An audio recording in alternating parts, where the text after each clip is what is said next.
excited to be back, it's Israel. So I'm Desiree. Nice to meet you. For those who doesn't know me, um, and this was my first trip to Israel. To be honest, I've been in the Hebrew roots about 2.5 years, so I'm fairly new. And I didn't really have the desire to go to Israel until September last year, right here, during worship on Monday night. And there's a lot I can say about my journey throughout this year. The Lord prepared me for this trip, including being in the dance ministry out of a sudden, I don't know. But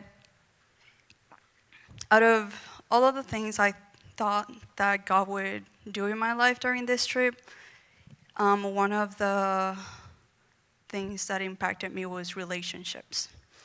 In this trip, being with Beit Tehila and this family, and looking back how God chose each person that went to this group. We didn't plan it, and the whole dance team, we all went together. And I got to go with Larissa, my bestie, and we grew together. Our relationships grew closer. My relationship with God, my relationship with them. Where is it? There you go. So you can see our personalities flourishing.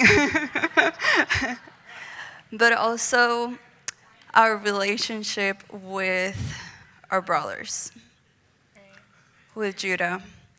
To be honest. Yigal. Yigal. Yes, so Hanokian and Yigal, our bus driver, the young adult's favorite. Woo woo.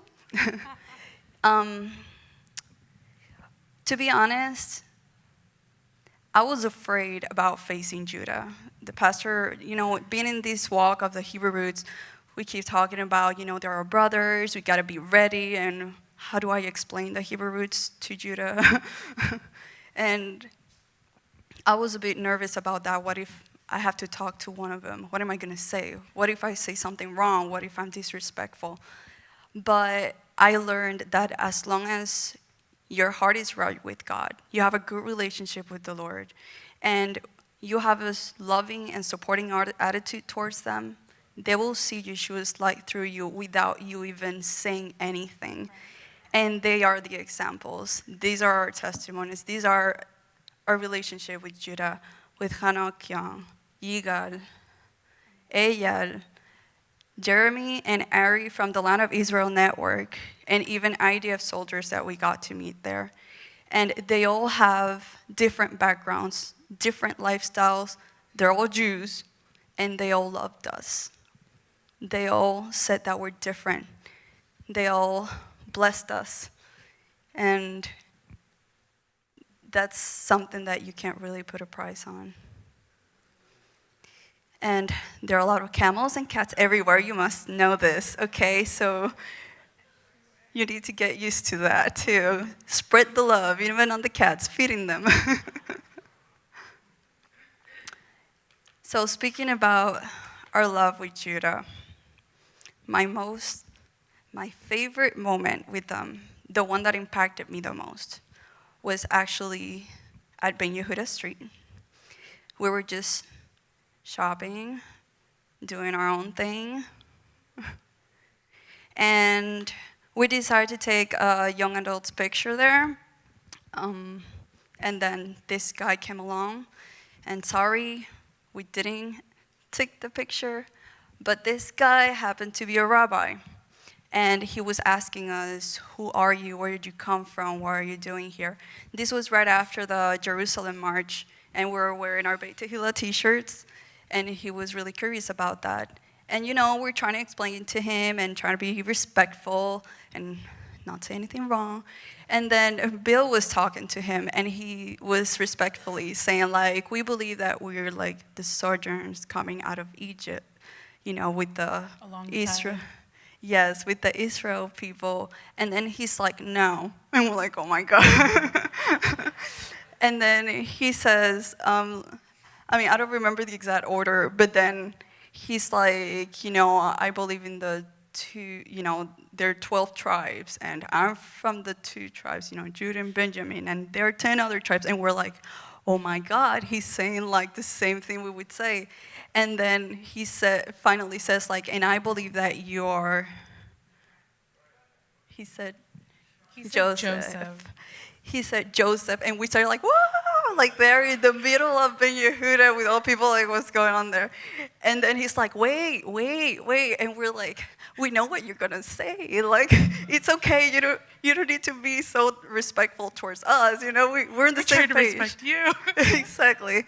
And he was like talking to us, and he says like, we have so many differences, but we have even more things in common. We believe in the same God. You're brothers. And I was wearing my glasses, and he's like, can you take them off? And he looks at each and one of us, like straight in our eyes, and he's like, you are so filled with love. I can see it in each of your eyes. I can see it in your smiles. You are God. You are Issachar. And he started naming different tribes to each and one of us. And he's like so grateful that we were there and that we're loving on them, and supporting them. And, one thing led to another. We're just like talking, and this other guy comes along, making sure that he's not bothering us. And by the end, he asked us something that I never expected to hear there in Israel. Is it okay if I pray the Aaronic blessing over you? And we're like, yes, please do. And we close our eyes and we bow our heads, and he does it in Hebrew, and we're like saying it, between our teeth quietly. And we're like, oh my gosh, this is so awesome. And he even expressed his interest in coming here and talk and everything. And so we didn't take a picture, but he gave us his business card. Rabbi Isaac. Yes. So that was really, really unexpected. And our one and only taxi drive in Israel, the one of many to come. And then we went to the wall. And a lot of times I've been saying, like, talking about my trip, yeah, I went to the Western Wall, and there are people that are like, did you know that that's not the wall, per se? And I sometimes, like, think about that, and I'm like, you know what? God will sort that out. When you're there, you can feel the presence of God, and there's no denying it. Like, I mean, if you just think about it, there's prayer and intercession 24/7. How will God ignore that? And we had 2 visits, and I'm so glad we did, because the first one we had only 10 minutes. It was in the middle of Sukkot, and as you can see, there was a lot of people. And we really wanted to touch that wall. And as my first time there, when I saw it, I wanted to run towards it. Like, I could feel it. And I had petitions in my hands, and I was going for it. I needed to do that for the people and for myself, my family.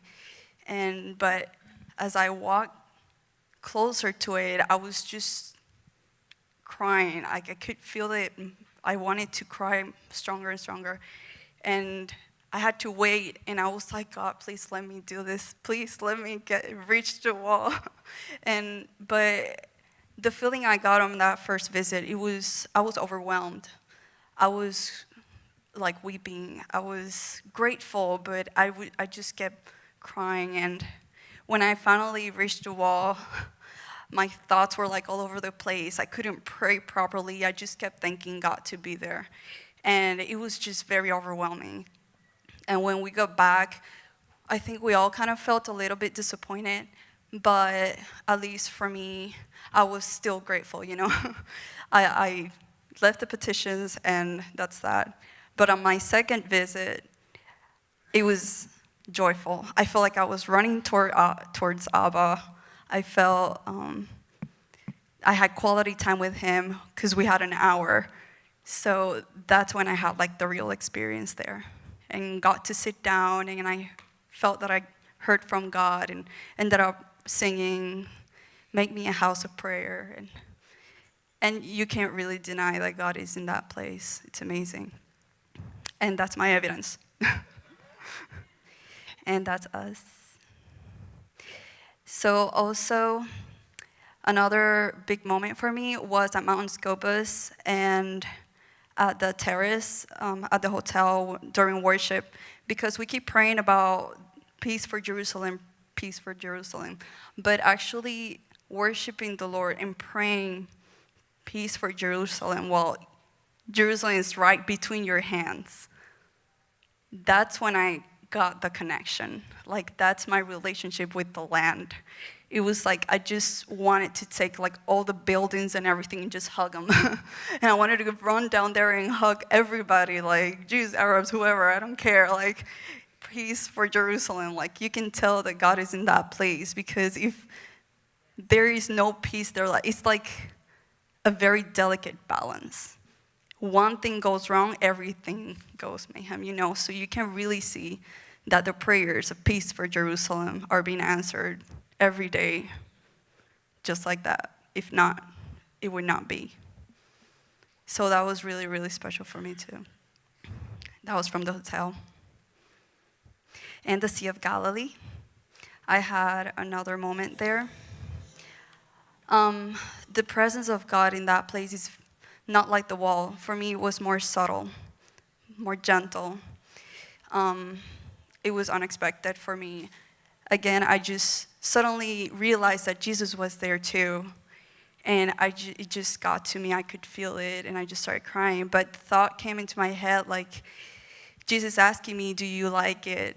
What do you think about this place? And I'm saying, it's beautiful. Like, I was just grateful to be there. And then I remember when he was there, like on the boat and sleeping and all of that, and I just suddenly thought, like, as if he said, while I was there, while I was sleeping, I was thinking about you. I was dreaming of the day that you will be there. And look at the water, how calm it is. I will calm your waters. Don't be afraid. I will calm your waters. That was my moment. And even after we got off, like, I kept crying and crying, and I look at her, and we're both crying, and we're like, what's wrong with me? So it was really special. And we also danced on that boat. And the amphitheater, unexpectedly, a special moment as well, is a Roman amphitheater. But we got to worship there.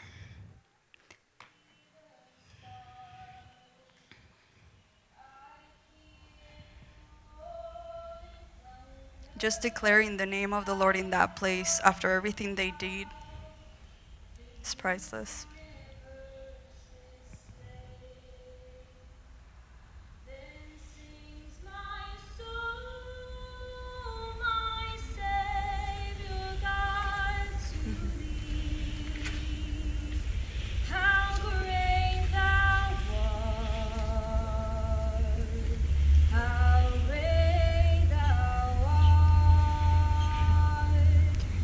Sorry, I don't have much time.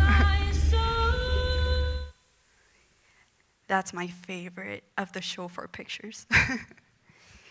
On my way back to finish. So remember how I was scared if I had to talk with a Jew? Like, on the last hour during the plane ride on our way back, he happened to be a Jew, and the whole plane ride, it was super cold, and he lent me his blanket towards the end, and I was like, no, like, we can share, at least cover your hands. He's like, no, it's okay, and I'm like, bivachasha, and he just had to take it. That's like, please, in Hebrew, and he was like, okay. And then he was like, are you Jewish? And I'm like, no. Do you live in Israel? No. Do you have family in Israel you were visiting? No. Then what were you doing in Israel? So we started talking. I told him that we were, I was on a church trip doing the Hebrew roots. We were Torah observants. And I showed him a couple of the pictures. And even the previous video, and he was amazed, and he was like, I need to go to these places. I live here, and I don't even go to these places. And I told him about even doing the mikvah at the Jordan River, and he's like, I need to do that. I've never done that. And I'm like, then why do you go to the Jordan River? Barbecue? I'm like, I need to do that. But I'm showing him these pictures of the shofar, the man with the kippah, and then this one. And he was speechless. He said that picture right there, it's powerful. And coming from him, it was powerful to me to hear that. And I talked to him about Beit Tehila and all of it. And as we were saying goodbye, he said, I will look you up and I'll be praying for you. Thank you so much for everything that you're doing. Yes. His name is Udi. And I think, wait, I can go back. Okay. That pretty much is the view from the hotel. This is the view from my balcony.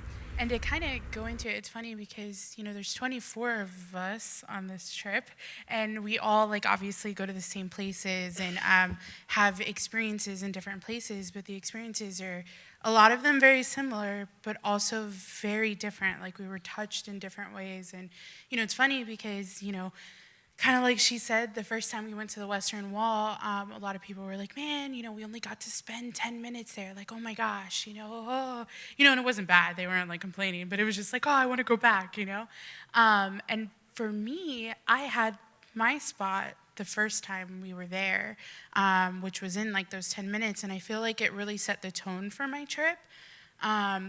I've always pretty much been pretty connected, I feel with the Jewish people. Whenever I was at USF and, in college, I took Hebrew.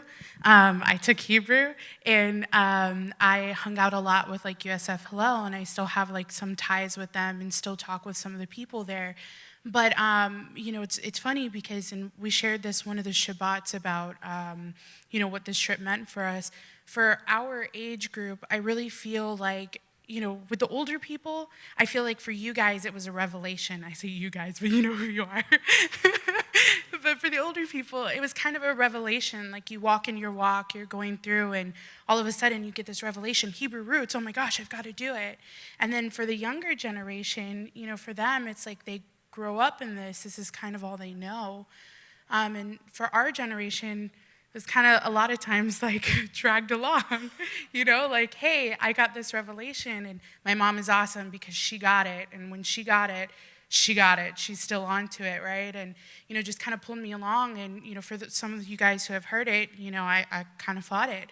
But now here I am all the time because I love it. But for us, it becomes a choice. And so I really shared about it as well amongst our group about how I feel the trip to Israel really solidified that choice for me. I'm paying this money to go across the world, to go to contested land, to spend time there. Kind of a choice, right? And so, again, back to the Western Wall, because that's where I was going. We were there, and a lot of you who know me and have spoken with me, I have a lot of things that I pray for. So we're going to the wall, and I have all these petitions, and I've got my own prayers, the normal prayer, for my family, for the removal of things in our lives, and for just peace, and for salvation, for a lot of people that I pray for in my family, and just the basic prayers for my future husband. Yeah, right. And you get there. And you're at the wall, and you finally put your hand there, and I was overwhelmed praying for the restoration of the whole house of Israel, and just praying for the return of Messiah. That, I love Yeshua, oh my gosh, but it's not something that I really pray for every day because I know it's coming, and I see the restoration because we're here and we see it coming, so it's not something that I personally pray for every day. But I was so overwhelmed just by, being there and having that connection. It was you have your two chords and sometimes I put them on, every once in a while, but you get there and bam, and it's always on now. And so she talked a little bit about Jerusalem, and I'll kind of go through the other place that kind of really got me was the hills of Tekoa, we really got to listen to the Land of Israel Network, which is awesome that Pastor Nick talks about it and got us turned on to it because I love it. I listen to it at work. And, we got the chance to go out there. And mind you, this is like the front lines. This is like contested territory area.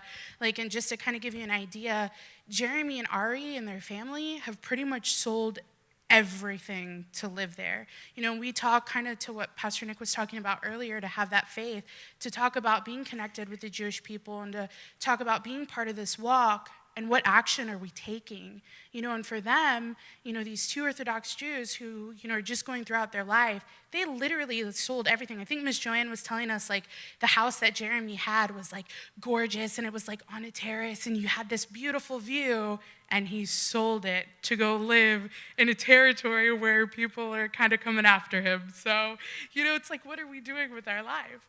But it was cool because we drive through, and, not saying that I'm all spiritual or whatever, but as you go through some of these towns, you kind of feel that tension, as you're driving through. And we're in an armored bus at this point, and we go through, and we make it out here, and here's Jeremy, and he's talking just about what they're doing with the land. Oh my gosh, it's awesome. We have videos if you ever want to come and listen to it, because we've got, quite a few. Just come to us or, some of the other adults that were there as well. But they're really living it out, and they have groups and groups of people that come out and talk about what they're doing. And all of these, I know we don't really try to use the words, but in all these communities or settlements, some people call it, but we call it communities. In these communities, these people are coming here and they're pretty much building the land. They're standing ground. They're going there. They're building their properties. They're furnishing the land. They're bringing, vineyards. He was talking about how they have different kinds of trees, and it's just crazy because, you go out there, and let me just kind of go back a little bit. You get off the bus and you put your feet on the ground, and there's no explaining it. You just you feel it, kind of like what Pastor Nick was talking about earlier. There's no words to this land. This is where the majority of things happen, in the Bible that we read today. And, I can't see that card. There's a light. Sorry. Oh, it's a 5. Okay. And so you go there, and it's crazy. You feel it. You just walk out there. You put your feet on the ground. And even looking out, I think in the podcast, Jeremy was talking about, how in the mornings they go and they listen. Him and his wife go out, and in 5 o'clock in the morning, who's up? But he's up. And they're reading their word. And can you imagine? You don't really have any distractions around. You're just out there. You're building the things of God. You're acting. You're following in what he's called you to do. And you just feel the presence of God there. It's indescribable. The fact that we got the chance to go to Samaria, and you'll hear about Joshua's altar and stuff later, but the fact that we got to go there, it's incredible. Oh, and then we're sitting there, and Jeremy's talking, and he's yeah, we're gonna come here, and he's all excited about what they're doing there, and he's yeah, we've got to be here, to build camps. And Desiree's all in the background. Okay, well, where do you want us to put our camps? And I was he says if we don't do it, the enemy will. Right. And I'm okay, what do we do? Right. It was funny. Oh, and then just to kind of give you an idea, they're still in the process of building. So mind you, there are communities of people who have lived there for 13 years, he was saying, and they can't get permits to build there because, it's contested territory. So they're unable to build. But then, they're there on an agricultural, they are doing agricultural things, so it's not a bad thing, it's a great thing. And they're building, so they're obviously able to build houses because they're living on the property. And their idea is to build a hotel and kind of make it a spiritual resort, which again, it looks like just shrubs and not a lot, but you go out there and it's, again, indescribable. You just put your feet there, you look out, and it just, I don't know. The land is incredible. There's no words to it. It's a little blurry there because it's a panorama, but it was awesome. They're building they're growing a lot of things. This is where they had just grown a whole bunch of different, they put different trees out. I think they said some group brought lemons or peaches. Do you guys remember? It was peaches or something. And this whole group of, I think, Chinese people, they said, came. Taiwanese people, and they came out with trees, like hundreds of them, and they just all came out, and they're like, okay, where can we plant our trees? And then they went and planted. It was different fruit, but it was just a busload of people. Oh, the Germans started it, but I think the group that brought it was like a different group that came, Korean or, I know it was an Asian of sort. But, and then they're building like a spiritual, like a little synagogue and a house of prayer. And it was beautiful. Like, I think I have a video somewhere, but to kind of go back, he talked about how there was an Arab guy that went and kind of designed it and built it, and he's like one of the only like artists out there who's making stuff like that. I have a minute somehow. And so then you go out and you look, and there's the land, and you see Samaria, and you're just walking. And again, pictures even just with the sun, like you just look, you see all these pictures of all the people who go on Hayuvel too, and it's like, how do you not look at the pictures and not see the presence of God there? Because you could just take a random picture here in Florida, and it does not look like that. You just know. It's like, it's amazing. I don't know. That's the ceiling. And it was like it was circular, and it starts off and it goes round and round and round, and there you go. And so this guy like built it for them, and that's just right there is restoration of people coming together, even though obviously two people of different faith, and yes, it's contested and there's a lot of fighting and whatever, there is kind of light at the end of the tunnel. And then we also got the chance to kind of go and see, like, this was on Mount Gerizim, and you're overlooking Shechem, or, what's modern known day as Nablus, which is a territory, so you can't, like, you can go in, but at danger of your own life. And last point, I know I'm probably going to go over time, but my biggest thing was, again, relationships and restoration. Like, it was huge amongst the people that were there. But my tia, who's my aunt, she actually had the chance to go with me. And it's not like we have a bad relationship or anything, because we don't. But family sometimes doesn't always get what we get. And so the fact that she went with us, and I got to spend time with her one-on-one and just kind of love on her and talk with her. And the people, the group as a whole, really kind of took her under their wing, really kind of, like, there was no issues between the group. Like, it was just like we were there with family. When we went to go visit and we saw Hayuvel, it was like visiting family. We saw Jeremy and Ari, it was like visiting family. You go to all these places, and it's just like, you don't, like, everything was so normal. Like, Shabbat is Shabbat. Nobody does anything. It's normal. Mezuzahs everywhere. Mezuzahs, kippahs, tzitzis everywhere. Children, families playing in the streets of Jerusalem everywhere. Like, it was crazy, because we experience it here. We're so blessed to have Beit Tehila here that we get to, have our children that kind of go along with us. And, she was eating St. Peter. She ate the eyes. She will kill me if I ever tell you guys that, but she did. And we were very proud of her. Galilee.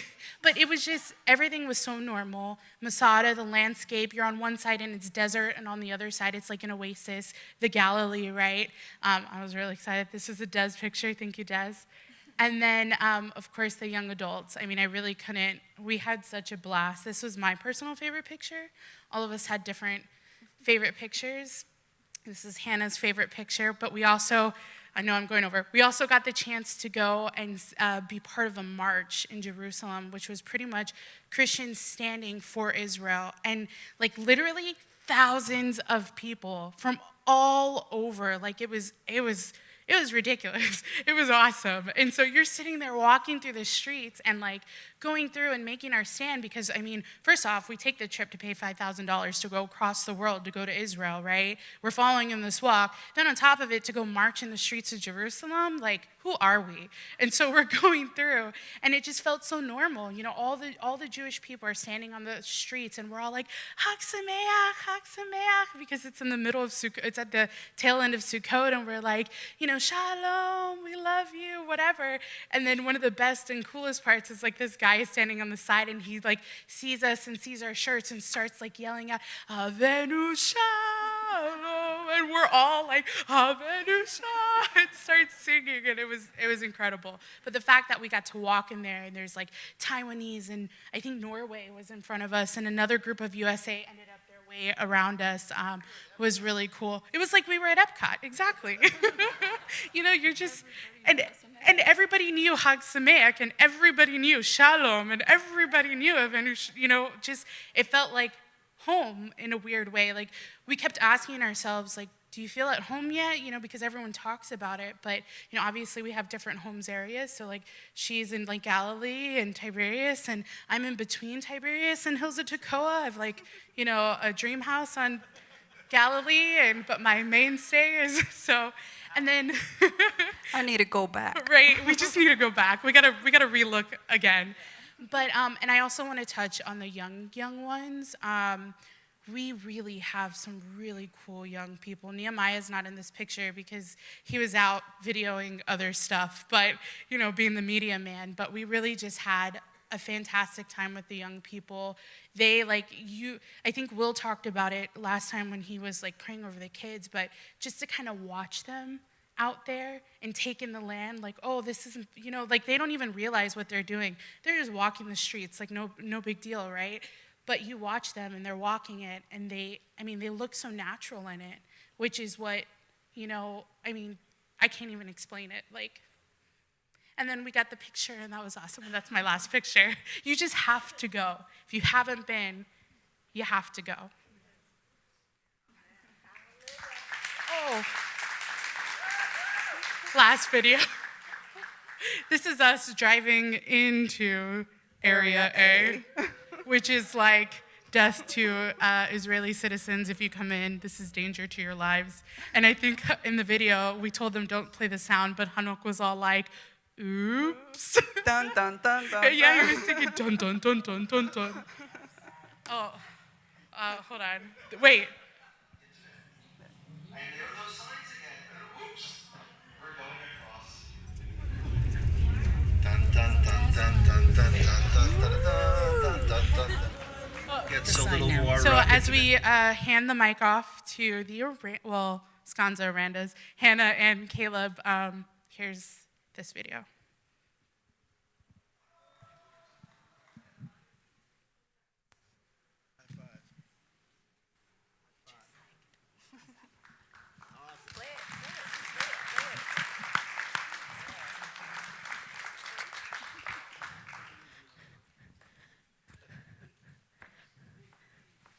Is this on? Okay. Oh, you left the business card. I'll bring it to you. Shalom, Mishpachah. So you can play that video if we have it, the one that was up there for a second, and turn the volume up.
Of the Western Wall on the men's side on the 8th grade day on Simchat Torah, which was just incredible to witness. And the second day when we got to go back, that was what we got to witness. So the first day, it was very crowded, but there was a lot of people there that were just kind of hustling and bustling. And then the second day, from it felt like thousands of yards away, you could hear those men. And it just got louder and louder the closer you got, and it was amazing. So I just wanted to share that with you guys. So do I click this button, or you want to get on my pictures? Hey, there we go. So this is our tools that we used. So the 2nd of October, we went to a place called Ofra, where is actually on the border of the Judean and Samarian desert, right smack dab in the middle, and it's where one of the most permanent Jewish settlements is, and it's contested land, but we got the opportunity to go there, and Lipkin Tours allowed us to plant trees, which was amazing. So we got to put our hands in the soil, and this is the before shot, and then you'll see that this is the after shot, and we got to be paired up in groups. Caleb and I planted 3 trees. One of each. We got to plant, they had almond trees, carob trees, and then a strawberry tree, which was just like a berry tree. It didn't actually grow strawberries. And then, there's a close-up of one of our trees. And so my journey actually has to do with the things that we did in the land, but my story, and I'm going to try to squeeze in 10 minutes, is that there was a lot of personal growth for me in this trip in a way that I did not expect. And I can start by just saying that this is Caleb and I with our hands all covered. For those of you who know me, those of you who don't, my name is Hannah, and I've been helping with worship here and being plugged into Beit Tehila for about 3.5 years now. But my family are old natives to Beit Tehila. We love this church. We started going here, and this is where I found my roots when I was 14. And when I was 14, actually around the same time I found my roots, I was diagnosed with an autoimmune disease called lupus. And I've spent the past decade of my life struggling with physical ailment. Now I've done my best to have, progressive faith and healing, and I've had people talk to me about healing for years. And I have done my fair share to press into the Lord and to take care of my body and to see why I was sick and try to plead with God for answers. And I came to a point where I started to feel like there was a reason, there was something wrong with me in my faith. And I didn't have enough faith to believe, and that was why I was sick. And the Lord had to work on me and show me that sometimes he puts things in our path that we can't explain, and that doesn't mean that our faith isn't strong enough. It means that there's a reason for your ailment. There's a reason for your mountain, and the reason it's not moving. And we got this opportunity to go to Ofra, and we put our hands in the soil, and we planted trees, and this was one of the most significant moments for me. And later that same day, if it'll go, it's not working. There we go. We also got an opportunity to go into that dun dun dun dun dun dun area where Chanok talked about, and we got to go into the mountain. We got to go to Mount Ival and see Joshua's altar. And this was the most amazing.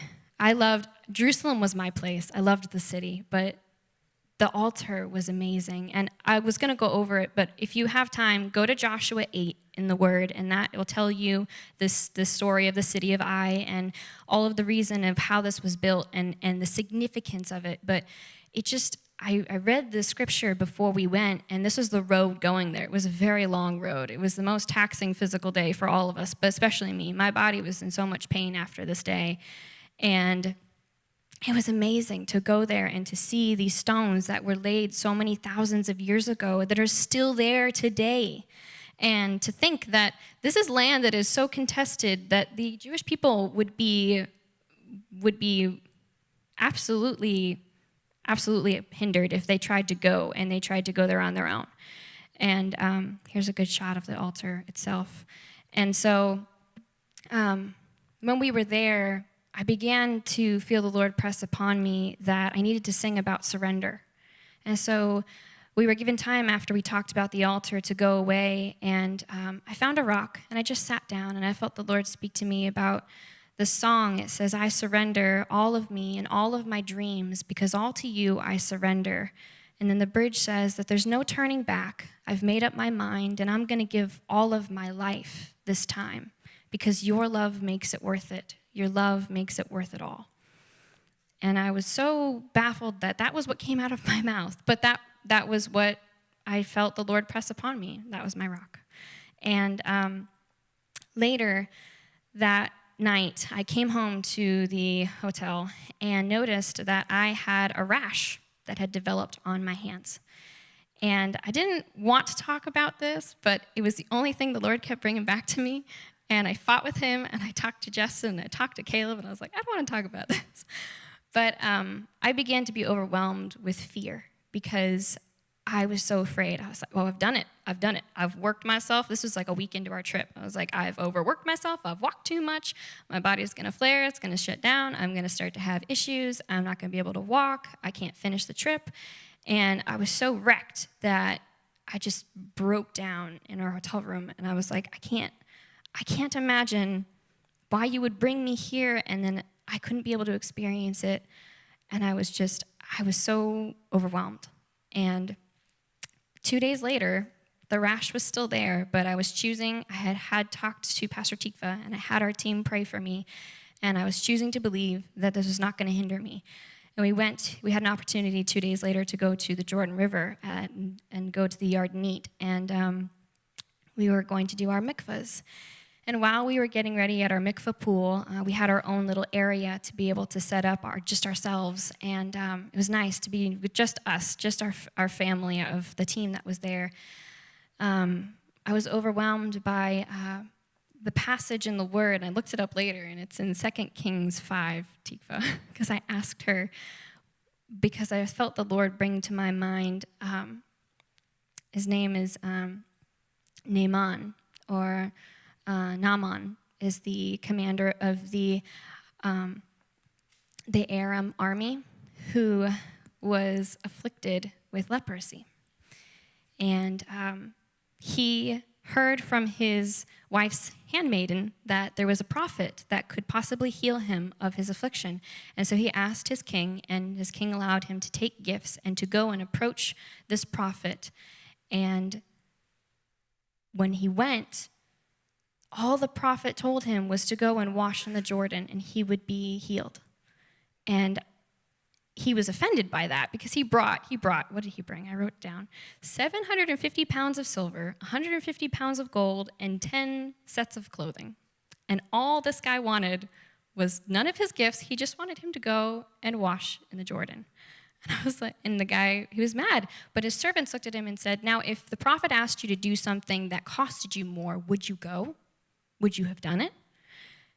And so Naaman swallowed his pride, and he went to the Jordan. He washed 7 times, and when he came up, he was healed.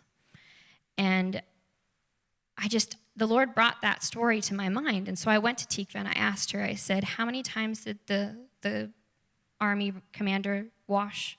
She said 7.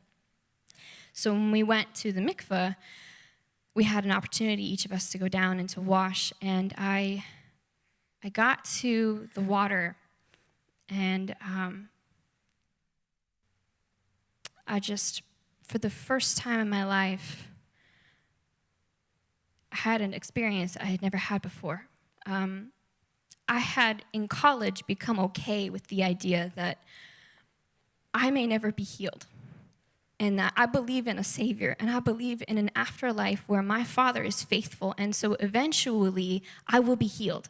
Because I believe in eternity, and I believe in a new heaven and new earth and a new spirit and new body. I will be healed. But if you looked at me and you asked me, do I believe that I will be healed here in this earthly realm? I would say no. I would say no. Because I didn't see it for my future. In the past 2 years, I've had 2 major car accidents, and I've dealt with more pain in my life than I ever have before. And I put my feet in this water, and for the first time in my entire life, I said, I want to be healed. I don't believe it yet, but I want to believe it. I want to believe that it'll come now, and that I don't have to wait. And if I have to wait, that's okay, because my Father is faithful and He is sovereign, but I don't want to have to wait anymore.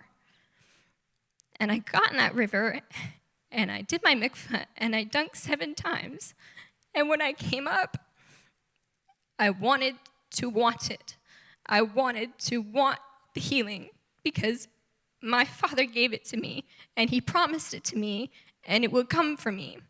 And then I get out of the river, and the first person I see is this one. And he hugs me, and Tikva takes a picture. So there you go. It's just, the overwhelming is overwhelming. Just the thought that this is just Mount Scopus overlooking Jerusalem, that there is nothing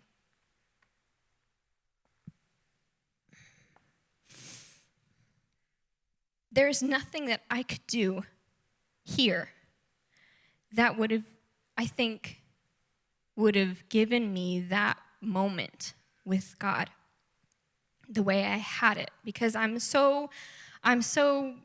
can be such a perfectionist, and I'm so stubborn, and I want things just so that my life is constantly going and going and going, and I never just stop. I never stop. And at that river, in that moment, I had no choice but to stop. And so in May, this past year, I had a pastor friend talk to me about the Lord would bless me in my life, because when it comes to healing, I don't blame God for sickness. That I look at it as it's my crucible. It's my opportunity to press through pain. And that's what I want to hang on to. That's what I always want to exude and exemplify to others, that pressing through your pain. And then I go to Israel, and I walked more than I ever thought I could. And I didn't get a sinus infection or any kind of issues. My feet were swelling a little, but other than that, I was okay. And this rash made me realize that I'm so fearful about my path in life because of an illness I was diagnosed with, that I'm hindering my own calling. That I'm hindering what God can use me or where he can take me, because I was afraid. And I wanted to immediately focus on the fear of, what do I need to do to fix it? What do I need to do to make it go away? Instead of just acknowledging that maybe this is the only way the enemy can actually get me. And so I'll praise him through the pain. And I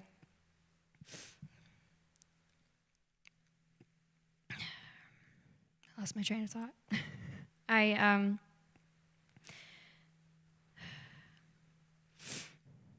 realized that lupus for me has been an idol in my life. And I didn't expect that. I didn't see that coming as a hindrance of what God wants to use me and how he wants to use me, because I'm afraid to push past what may happen. And the fear was keeping me bound from my own healing. And so I could be healed. I could be healed this year, 5 years, 10 years, tomorrow. But if I don't see that, if I don't acknowledge the fear and I don't acknowledge how much of a hold it had on my heart, I would never be able to have the healing, because I'd never even see it if it came by. And so I say all of this for those of you who have gone to Israel, have not gone to Israel, want to go again, that we had an opportunity to hear from our young adults about the things God does in our life in Israel. But pray for your trip and pray for the opportunity. Start your healing now. Think about it in your hearts and think about it in your lives, the things that God wants to turn in you, he wants to show you, because I would not have gotten the experience I had if I had not been prepared by the Lord over the past 9 months of him showing me things slowly. And I was going to go to Israel last year. Casey knows. I was going to go. I put in a deposit, and then the Lord said, I want you to wait. And I didn't understand, and I was confused, and now I get it. Now I know. Now I know why. Because if I had gone last year, I don't think I would have been ready. I've gone gluten-free this past year, I have exercised more. I've gotten off all of prescription medications I was on. I have done more in my life this year for my health than I have ever done. And it has been a battle. It has not been easy. It has not been easy. But because of the way things happened, I was able to have my Father look at me and tell me, this is what I want for you. And now I'm able to actually receive it. So, thank you.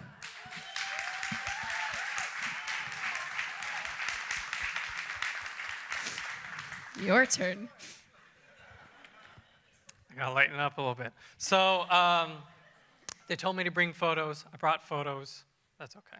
I brought photos. Oh, that's right.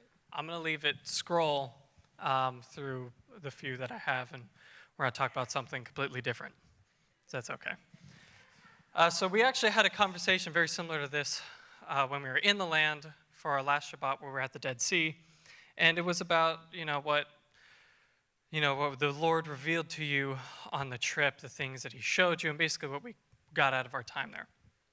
And in that conversation, I talked about what I had received from the Lord while I was there, mainly concerning my brother Judah. I talked about the immense respect that I found for them, not just in the way that they live their lives, but in the way that they are so unashamed of their own faith. I talked about how we live in a country that we are very comfortable, that we can practice and display our faith with very little persecution or judgment. Meanwhile, our brothers and sisters are halfway across the world and surrounded by people who hate them, living in a country, certain places of which they can't enter, because if they do, their own government can't protect them. While we sit here all comfortable complaining that, well, they don't pray in schools like they used to, but I have this word that I take for granted, and my own family died for that word for thousands of years. I talked about, you can hear praises and shouts and screams of hallelujah all throughout the churches in America, but the level of respect and awe and reverence that Judah has for God and for the Word, you won't see that. Not in any church. And I was kind of brought to tears by thinking about the things I had said, or the things that I had thought about them before I got to Hebrew Roots. I cursed my own family before I knew that they were mine, and I never repented for that. And so when I went to the wall for the second time, rather than going in and putting my prayer in and being like, oh, I'm going to pray for, the restoration of Israel, I'm going to pray for, all of these things for my family, I ended up just being, I'm so sorry. I'm so honored to be here with them. And so I was, the entire time that we were having that conversation, Nehemiah had a camera right in my face as I was like, so if you're really interested to see me looking like a hot mess, I'm sure that video is somewhere.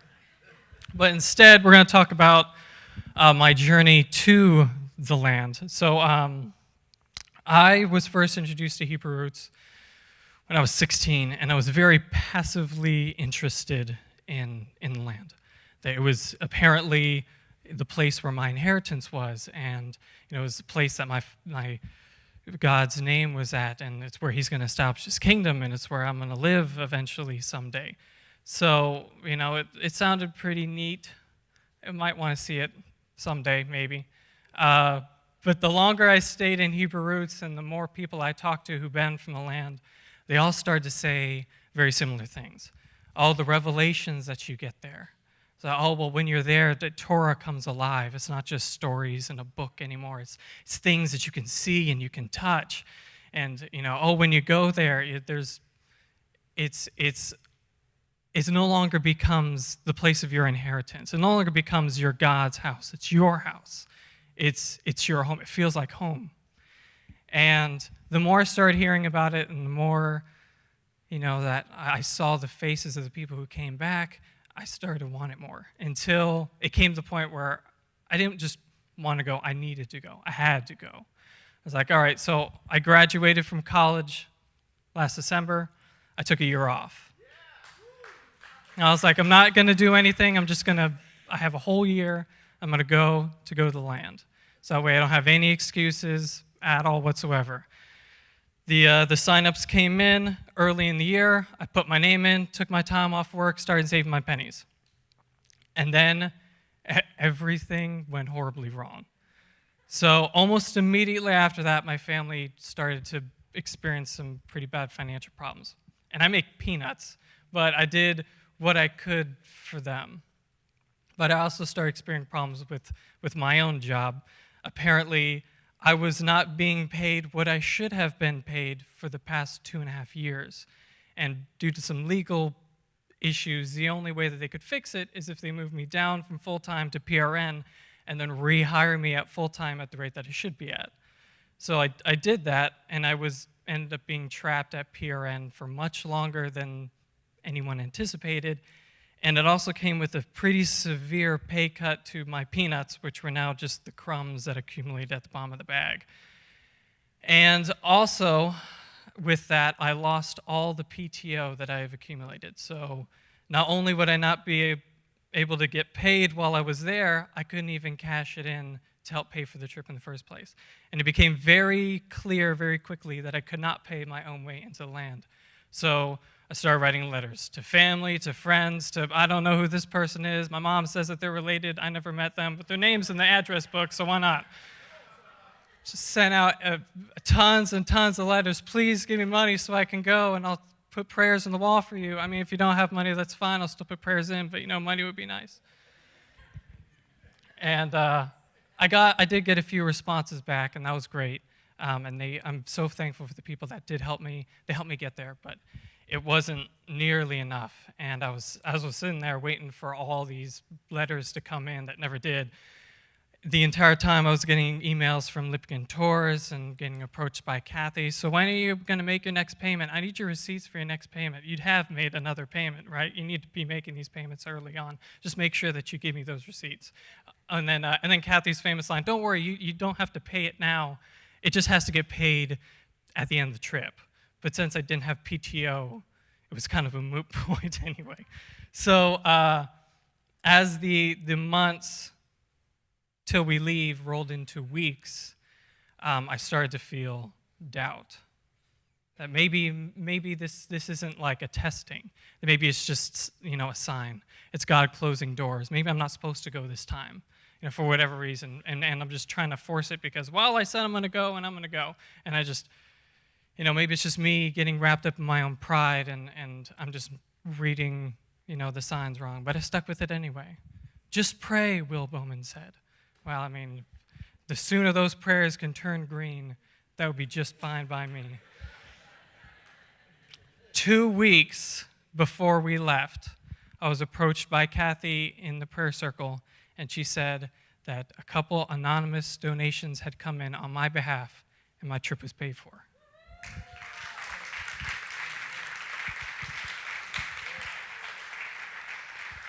I immediately felt so foolish for ever doubting at all.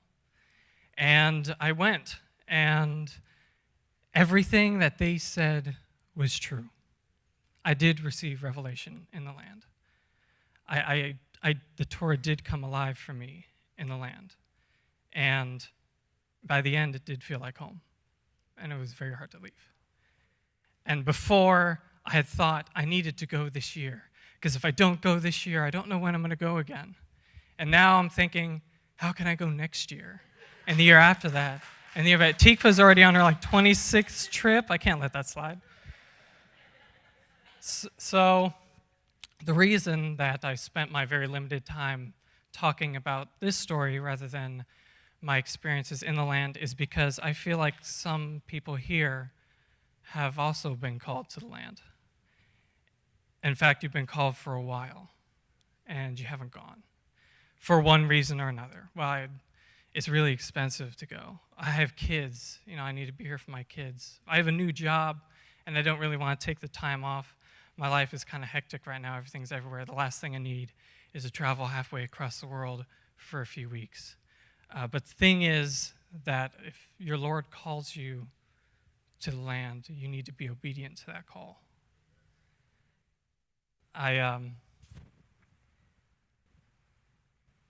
We sing songs and we shout praises about the power and the authority of our Lord, but all of those words ring hollow if we don't live it. When you look upon the land, you need to have a good report. Remember who you serve and remind yourself that He's much larger than any of the giants that you see preventing you from going in. Because this is your inheritance, this is your home. The experiences that I had there, I wouldn't trade for anything. And I'd hate for you to miss that and end up wandering the wilderness for the rest of your life like all the others did. So hopefully next time we can go together. And then when we say next year in Jerusalem, it'll be true for you as well.